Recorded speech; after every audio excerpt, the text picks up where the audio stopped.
déficients visuels qui ont composé au niveau du centre Bolidjaou. Pour l'instant, tout se passe bien et on touche du doigt, tout en priant pour que ça continue dans ces conditions et souhaiter surtout aussi une très bonne chance à l'ensemble des candidats. À ce niveau, il y a une très bonne communication qui a été faite, d'abord depuis les établissements et durant presque toute l'année. Les chefs d'établissement ont beaucoup insisté là-dessus, avec l'accompagnement des partenaires, des parents. Et jusqu'ici, en tout cas, aucun cas de présence de téléphone n'est signalé. Et donc, la vigilance encore va être de mise jusqu'à la fin du processus.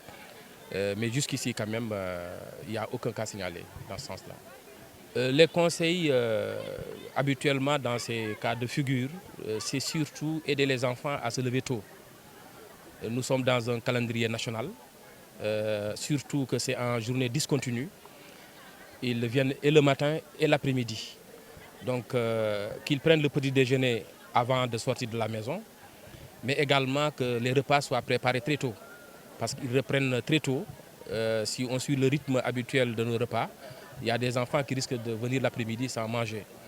Et dire que également nous avons l'accompagnement vraiment de la sécurité avec la police dans tous les centres, mais également, monsieur le préfet, pour cette fois-ci, nous avons l'accompagnement également du service du CEPS de l'université avec notre partenaire ENDA Jeunesse Action, surtout pour les cas de santé mentale, avec les cas de crise.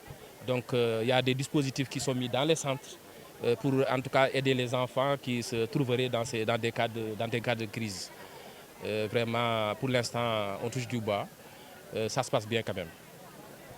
Voilà donc le BFM Session 2025. Nous avons démarré ce matin. Les épreuves ont démarré à 8 heures. Le personnel de surveillance était là à l'heure. Le secrétariat aussi. Et nous avons officiellement démarré à 8 heures. Et pour l'instant, tout se passe bien. Au niveau du centre, nous avons 176 candidats donc, qui composent dans ce centre. Mais nous avons 8 absents. Voilà donc pour la situation, mais pour l'instant, tout se passe bien.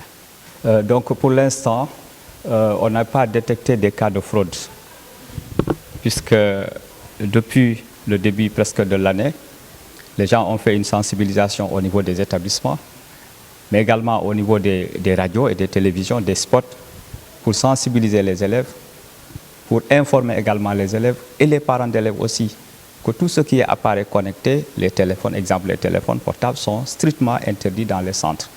Et donc, pour l'instant, ça a été respecté. Et jusqu'au moment où je vous parle, pour l'instant, on n'a pas eu de cas de fraude. Voilà, donc des conseils pour les élèves, d'abord, c'est de se concentrer sur l'examen. Donc, de se concentrer sur l'examen, puisque c'est en 2 phases. Première phase au premier tour, et ensuite, il y aura des élèves, certainement, qui vont aller au 2e tour. Donc, le conseil, d'abord, c'est de se concentrer sur les épreuves et de mettre les atouts à leur avantage. Et donc, nous sommes là pour les superviser, pour les aider. Et aux parents d'élèves aussi de respecter les consignes, de demander aux enfants de laisser leur téléphone à la maison. Et également de mettre à la disposition des enfants de quoi à manger le matin, très tôt avant de venir à l'école, mais également à midi, lorsque les élèves rentrent à la maison, puisque les épreuves reprennent à 15 heures. Donc très tôt, préparer le repas pour que ces élèves parviennent à avoir quelque chose à manger avant de revenir à 15 heures pour reprendre les épreuves de l'après-midi. Donc c'est le conseil que j'avais donné aux parents d'élèves, donc d'accompagner les enfants. Voilà. Bon, pour cette année, pour cette BFM session normale 2025, donc dans le jury 2, on a 167 candidats.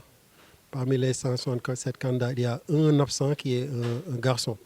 D'après les informations que j'ai eues par rapport à son principal, il paraît que c'est un élève qui est malade depuis le second semestre. Il n'a pas pu faire le second semestre. Donc c'est un seul absent, un garçon qui a été absent. Donc du côté des surveillants, tous les surveillants sont là. Il n'y a pas d'absence sur les surveillants. Et par rapport aussi aux correcteurs, donc les correcteurs de français qui doivent commencer en premier sont déjà là. Donc, et pour le secrétariat aussi, la même chose. Ils sont là, ils sont 4 au niveau du secrétariat et tous les 4 sont présents. Donc c'est ça pour l'instant. Donc on a fait la première épreuve qui consistait à faire l'épreuve de composition française. Et ça s'est bien déroulé pour le moment. Ça se déroule bien pour le moment. Non, les consignes ont été respectées par les élèves. Donc on a demandé de ne pas amener de téléphone portable. Ils n'en ont pas amené. Même les téléphones portables qui sont éteints ne sont pas... En tout cas, à ce qui est de notre niveau, on n'a pas pu détecter un seul téléphone portable qui est détenu par un élève. Donc on peut dire que la consigne a été respectée par les élèves. Donc pour les élèves, on leur demande de continuer sur cette lancée, comme ils l'ont fait pour la première épreuve, donc par rapport à cette première demi-journée, de continuer à respecter les consignes, de bien se concentrer, savoir que l'examen aussi, c'est tout simplement une évaluation, donc comme les devoirs surveillés ou bien la composition. Donc c'est une évaluation de fin d'année, donc il faut se concentrer après avoir son BFM. Donc, vis-à-vis des parents, on va leur demander aussi de soutenir les enfants, de faire le tout pour qu'ils n'amènent pas les téléphones portables ou toute chose qui est interdite dans le centre. Donc, c'est ça qu'on va dire aux parents.